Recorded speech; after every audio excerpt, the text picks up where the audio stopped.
আসসালামু আলাইকুম everyone, welcome back to Ishan's mom happiness channel. আজ বানাবো আমি স্কোয়াশের একটা তরকারি। তো এটা অনেকটা দেখতে পেঁপের মতো আবার লাউয়ের মতো, কিন্তু এটা স্বাদ না পেঁপের মতো না লাউয়ের মতো। যারা খেয়েছেন তারা তো এর স্বাদ জানেনই।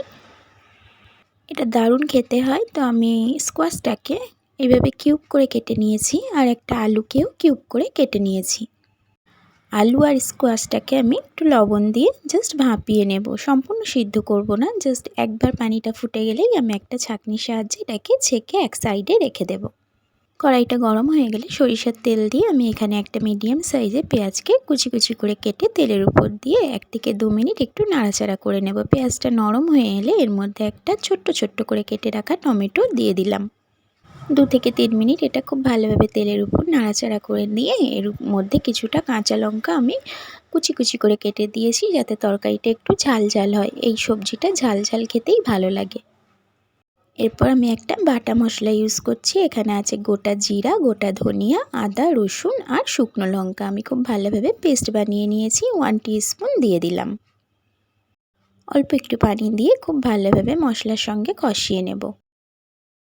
এটা আমি 2 থেকে 3 মিনিট খুব ভালোভাবে কষিয়ে নেব। এর মধ্যে এরপর আমি একটু পরিমাণ মতো লবণ আর একটু হলুদ গুঁড়ো অ্যাড করে দিচ্ছি।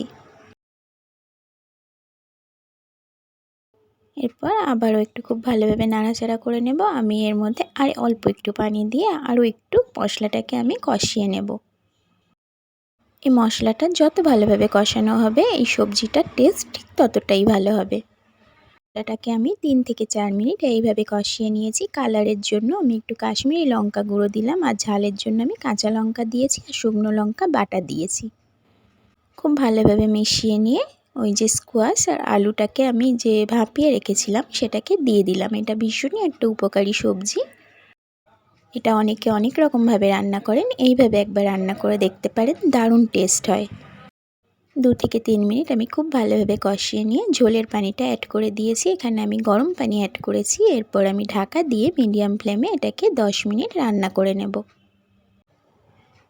10 মিনিট পর আমি ঢাকাটাকে ওপেন করছি। তো এটা আমি খুব বেশি ঝোল করব না, আবার খুব বেশি মাখা মাখা করব না, অল্প অল্প একটু ঝোল থাকবে। তো এটা সেই রকমই খেতে খুব ভালো লাগবে। এটা ভাত, রুটি সব কিছুর সঙ্গে ভীষণ ভালো লাগে খেতে। তো সম্পূর্ণ আলু আর এই সবজিটা একদম সিদ্ধ হয়ে গেছে। আমি গ্যাসের ফ্লেমটাকে অফ করে দেবো এই অবস্থাতেই, কারণ যেহেতু আলু দিয়েছি তো একটু ঝোল ঠান্ডা হওয়ার পর একটু ঝোলটা টেনে নেবে। রান্নাটা একদম কমপ্লিট হয়ে গেছে। গ্যাসের ফ্লেম অফ করে 5 মিনিট পর আমি সার্ভ করে দেখাচ্ছি। 5 মিনিট রেস্টে রেখেছিলাম।